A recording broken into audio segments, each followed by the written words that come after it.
Hi, I'm Dr. Jim Hoven from Ramos Law and your host for Health Matters. Today, we're going to talk about aging and the healing process specifically after a trauma. This is an important episode, so stay tuned. We're talking about it now.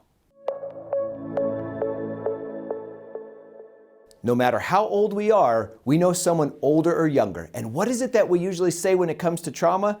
Man, I don't heal as fast as I used to, especially as we get older. That's what we say anyway. When I was young, if I would go through something like when I played football, it seems like I always bounced back quicker than when I started playing other sports later in life. Now in my mid-50s, I know when something goes awry in one of my systems, especially as in where my muscles and joints are concerned, it just seems to take longer. Now, why is that?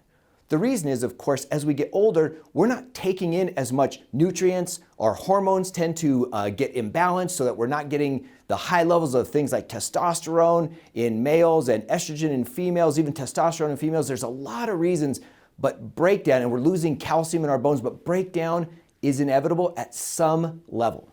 So that being said, if you get in an accident or if you suffer a trauma of any kind of physical trauma, it does not heal as quickly. Also, we typically start dehydrating. Our discs and our muscles tend to get less hydrated unless we're really on point with our diet and our water intake. And that also leads to more fragility as we get older. And more fragility, meaning that we're not as robust in our muscles and in our joints and our ligaments, leads to longer healing times. So one thing to know that as we age, our bones tend to have a little less calcium, so they're a little bit more at risk. In order to help that, we need to lift weights or some sort of resistance exercise. We need to be walking every day. We need to be taking good supplements, but we also need to make sure that we're always staying active with flexibility and strength. The more muscles we have protecting those joints, the more that those bones and those joints will have a first line of defense for any trauma that might take place.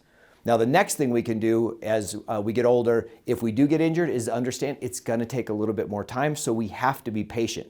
And that means finding the right providers, the right doctors, the right therapists, the right healers, if you will, to make sure our muscles are being taken care of, and we got to give that time. Some injuries can take months longer to heal if you're in your 40s, 50s, 60s than they did in your teens and in your 20s. And of course, as you get into your 80s and 90s, the whole game changes again. So just giving yourself time and patience, finding good providers, making sure you're doing lifestyle support items such as your sleep, your nutrition, your water intake, and you can even do things like look at hormone replacement therapy or at least get your hormones checked to see how they're doing, as they have a lot to do with your healing, your recovery, and your overall health. So those are just a few tips in a quick video. If you found them helpful, please share them with someone, give them to someone who you think might be able to need it to help us all age gracefully. And if you have questions, you can reach out to me, Jim@ramoslaw.com. And remember, until next time, your health matters.